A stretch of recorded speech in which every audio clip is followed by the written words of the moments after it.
Oh my God.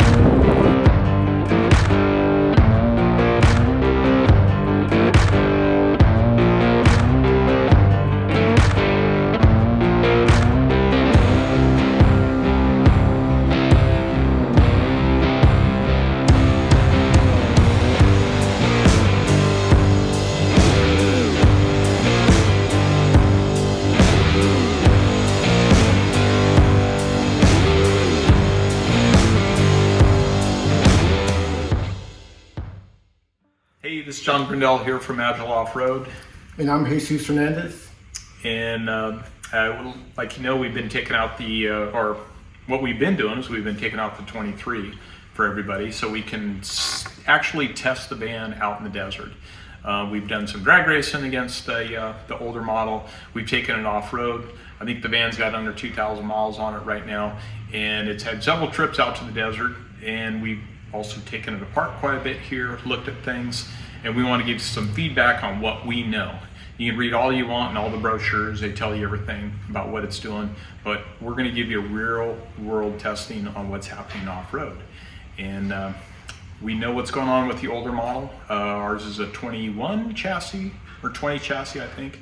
And it's got almost 60,000 miles on it, and a bunch of that is off-road. As a matter of fact, every weekend since November, every weekend I've been out in the desert or at an event around people, taking the vans off-road, using the locker on and off, and done a lot with it. Now we're taking the 23 off-road, and Jesus drove it out there, and let you give a first impression. So far, just tell you a little bit of what we've done to it. We've got a rib kit on it. We have the ARB compressor with a locker. We have the rear double shear bracket kit. We've done the pedal box, and it's got a couple other accessories. But all in all, initially before we did anything, you could definitely tell that the vehicle is a little peppier. The braking is fine, but still needs a little bit more braking, just like the earlier models, the regular VS30.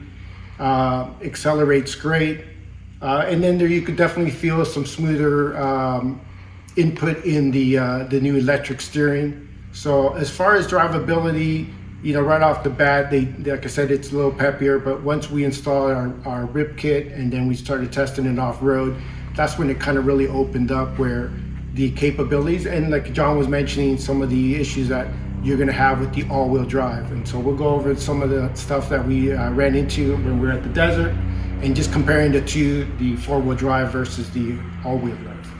So with the all-wheel drive, with the four-wheel drive, it has a center differential or a transfer case, and it has a low range. That low range isn't that much of a low range when it comes to four-wheel drives. It's 1.42 to 1, which is not super significant, but it is lower than the all-wheel drive. If you're in first gear and you're in low range, you're going to have a lower first gear than you would with the all-wheel drive. They did improve the low range, the first gear in the all-wheel drive is much lower than the four-wheel drive, so they're kind of compensating for it there. However, with the transfer case, it is working like an open differential. Where you're going to run into that problem or issue with that, where the four-wheel drive has an Achilles heel, is when you lose traction in both front tires. So if you're climbing a shelf or something like that, you're in low range, you even ESP off, all that stuff, doesn't matter. If you lose traction, complete traction in the front, both front tires will spin and no power will be pushed to the rear. So that's the four-wheel drive Achilles heel. And that's gonna happen in four-wheel drive low, as with or without ESP on, any of that stuff. Doesn't matter. It is gonna sit and spin the tires. Now with the all-wheel drive, what we found is that you can drive it and it will start pushing power to the front. It appears that it's not an open center diff. We haven't gotten it to where we've exactly where we've gotten both tires without slipping, but it appears to be that is the case. We've gotten it pretty close because it just drives through things so much better than the four-wheel drive. However, the Achilles heel for the all-wheel drive is one traction missing in the front tire and no traction in the rear. We'll show you that. We've got good video of that. And in that scenario, when you have that happening, it gets stuck. And this sucker got stuck on a easy. Yeah, easy. I mean, easy. We're talking a road, or 2-crown road that you can drive a vehicle on. And it was funny. I mean, I was laughing so hard because literally Jesus was stuck. Now, we do have a rip kit on this. So the rip kit does increase spring forces around, doesn't flex that real well with the with an empty van. However, we haven't replaced the rear springs. It still has factory rear springs in it. So you're going to see in the video where the rear tire comes off the ground on one corner and the opposing front tire comes off the ground. And that sucker gets stuck. I mean, plain as day. It gets stuck and it is almost comical. However, engage the locker, drives right out.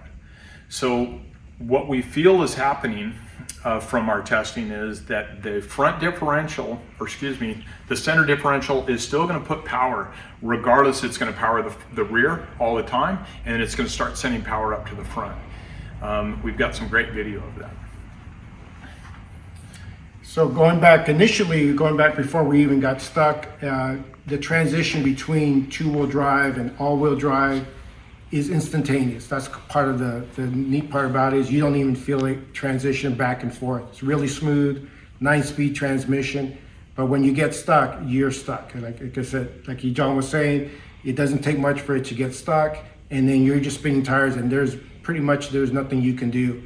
But as soon as we engage the locker, very little acceleration, and it just rolls out of those ruts that you just made, and you'll see that in the video, like John was saying. But the transition is smooth, but that is the Achilles heel. Once you get stuck there, there's no getting out. So the other benefit of the all-wheel drive is when you're driving it, you don't have to push a button. So a lot of times I'm out on a trail and we'll be going with a group of van owners and people are like, hey, should I be in 2-wheel drive? Should I be in 4-wheel drive? Should I be in low range? All these options.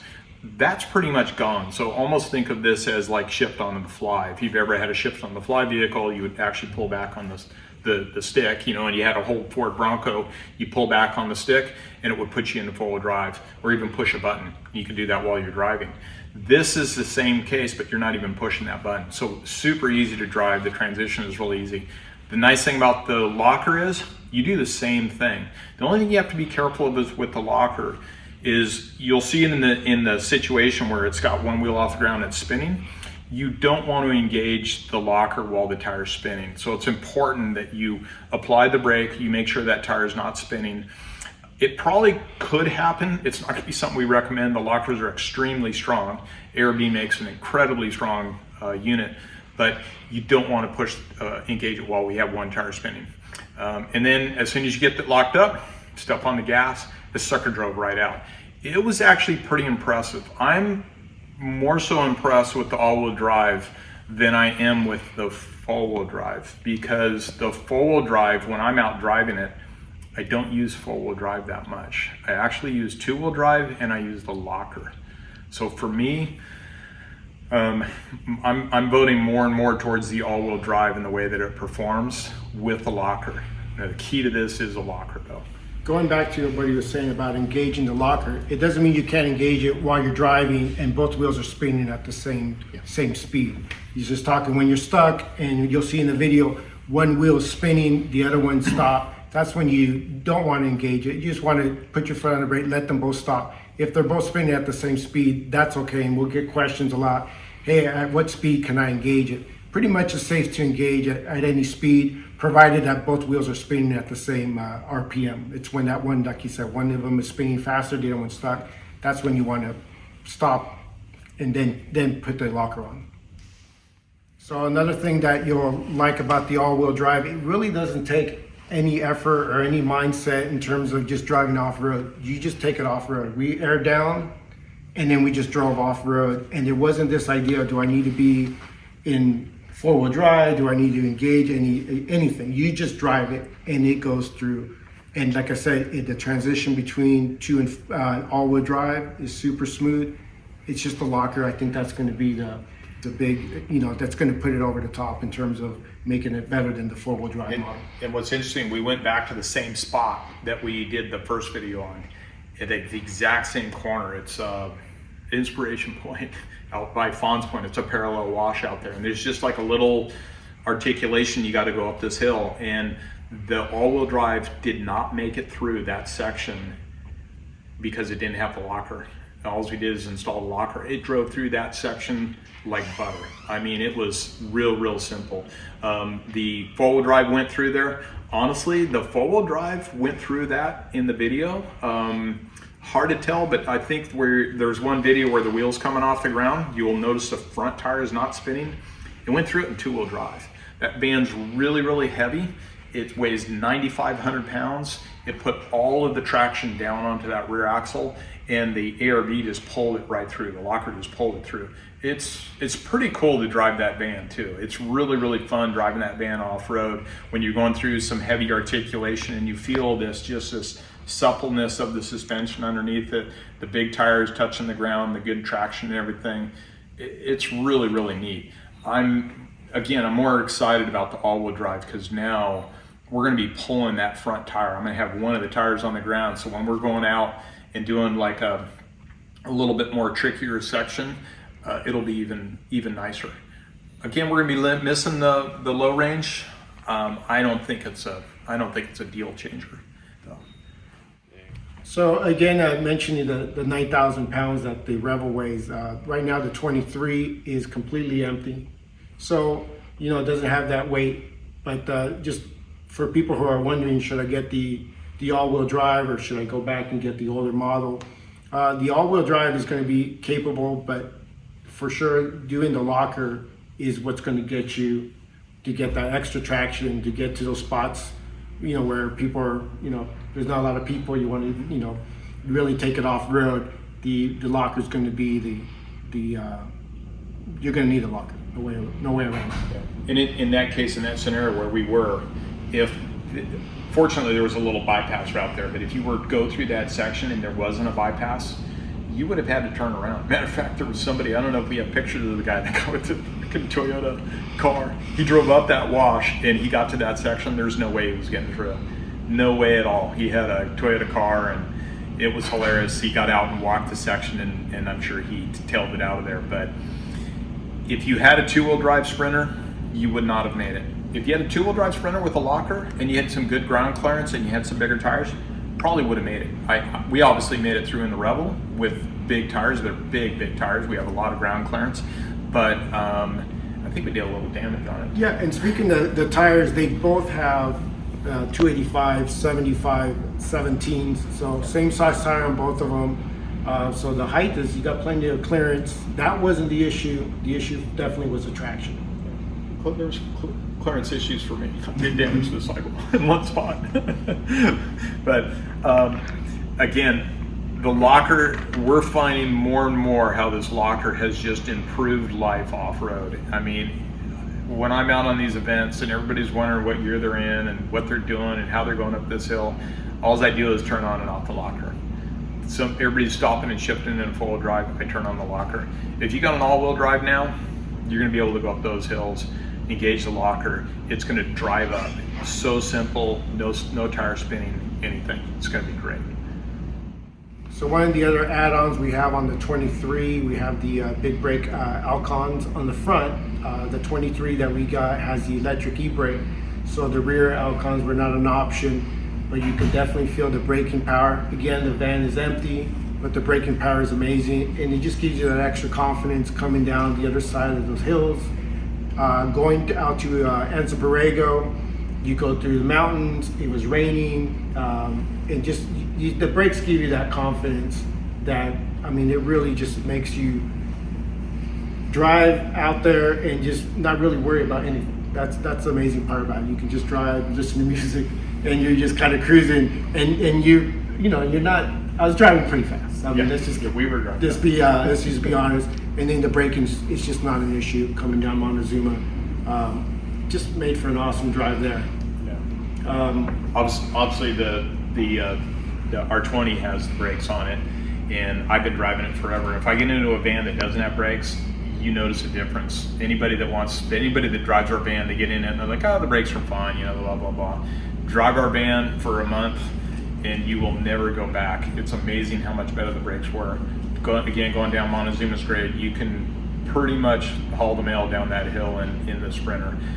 You're not downshifting, you're just using the brakes. The more heat you put in them, the better they work too. These are designed for real heavy vehicles. Yeah, the front and rear. I get the front and rear on that, which is the ideal. That's the perfect world to do that. So pretty phenomenal. The other thing that people don't think about, brakes are designed for going slow. When you're out, you got a 9,000 pound van and you're dropping over a shelf or something in the dirt and you're stepping on the brakes, what's unique about the Alcons is that the way that you can modulate the brake. So when you're stepping on the pedal, you don't need to be into it full on hard to get it to stop. You can really kind of just like finesse your foot down onto the brake, and it really has a good touch. If you're ever in rock hauling, you'll find that brakes are real important as well, allowing you to go slow, dropping your wheel over a ledge, things like that. So not only are brakes good when you're going fast, they're also good when you're going slow. So big upgrade on And it. just like you said, crawling down the backside of the mountain or whatever, crawling down the backside of anything you just terrained, just like you said, just the subtle dropping the vehicle down one wheel at a time, and you could just control everything. It's so much better with the good brakes. You know, the Alcons really do the trick on that. So a little recap on what we know about the Sprint, the all-wheel drive, and we're just going to compare it to the older Sprinter. Appears to have a locking center differential, which is going to be great. The transfer case gets stuck pretty easy. We can get unstuck with the locker. So locker is going to be key. Low range, first gear is pretty good. We've also got 285s on it. We got big tires. We also put a little bit of a power adder on it. We've got a new pedal box system on there that's real good. It seems like it's given pretty impressive power. It's pretty peppy, like you said. The van's empty, bro. You put that pedal box on that thing, it just accelerates right off the gate, and it's the whole shot's pretty good. Yeah. Steering much better, right? Definitely So, smooth. Yep. I mean, just again, it's all about the confidence that you're getting with the Alcon brakes, and then the steering, 9-speed transmission. Yep. Everything's smooth. Everything is kind of like you don't really have to think a lot. We've got a big tire on this thing too, so we are not going easy on that power steering system. So anybody's going to break something, we will. Which brings us to, we did break something on the 23, and we're not clear on what happened. It could have been an assembly problem at Mercedes. We're not super clear.